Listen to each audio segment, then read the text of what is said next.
You're watching a war movie. Soldiers charge, shields clash, swords bleed. And suddenly, you see it. A mountain of muscle, brown eyes, trunk swinging. An elephant. You laugh. It looks ridiculous, like bringing a couch to a fistfight. But the real answer is far stranger, because 2,200 years ago, these giants didn't just look scary. They won battles. They terrified entire armies. And one man, Hannibal, used them to do something no general had ever done. He marched them across a mountain range that wasn't supposed to be crossable, with war on the other side. You think war is about steel, about strategy, about men. But your ancestors discovered something darker. War is about fear. And the thing that makes soldiers' hands shake isn't the enemy's sword. It's the thing they can't fight. The thing that smells like wet earth, that moves like a building, that breathes like a storm. Elephants weren't weapons. They were psychological warfare. And Hannibal, he didn't just use them. He weaponized the ancient brain's oldest terror. First, the facts. Hannibal Barca, 24 years old, Carthaginian general, Rome's worst nightmare. In 218 BCE, he does something impossible. He takes 37 elephants. He crosses the Alps, not the roads, the mountains, ice, snow, rocks that fall like death. Wait, why elephants? Because ancient armies had never seen them.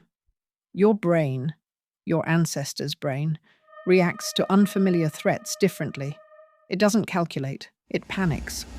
Roman soldiers trained for men, for shields, for spears, not for 6-ton beasts that smell fear. That who, like thunder, that crush without thinking. At the Battle of Trebia, Hannibal releases them. The Romans don't fight, they run. Elephants don't just kill, they erase order. But here's the twist. Elephants are unpredictable. They get scared, they get angry, they turn on their own side. At the Battle of Zama, Rome figures it out. They use trumpets, high noise, elephants panic, turn, charge Carthaginian lines. So the question isn't, did elephants win wars? The question is, why did generals keep using them, even when they failed? Because the threat was the weapon, even if elephants died, even if they turned. The fear of them? That lasted longer than the battle. Here's what history books don't tell you. Hannibal didn't lose because elephants failed. He lost because Rome copied him. They studied elephants. They learned trumpets. They learned archery. They learned fear management. And then? They used it back. At Zama, Rome doesn't just defeat elephants. They defeat the psychology. They make Hannibal's weapon fight him. The elephant effect isn't about the animal. It's about the mirror. When you use fear, someone learns to reflect it. And that reflection? It's stronger. You think this is ancient. You think elephants are gone. But you're wrong. Your brain still reacts to the same thing. Unfamiliar, uncontrollable, massive. Today, it's not elephants. It's drones. It's AI. It's weapons that don't look like weapons. When you see a drone strike video, you feel that old terror. The same feeling Roman soldiers felt. The sound. The silence. The thing that doesn't look human.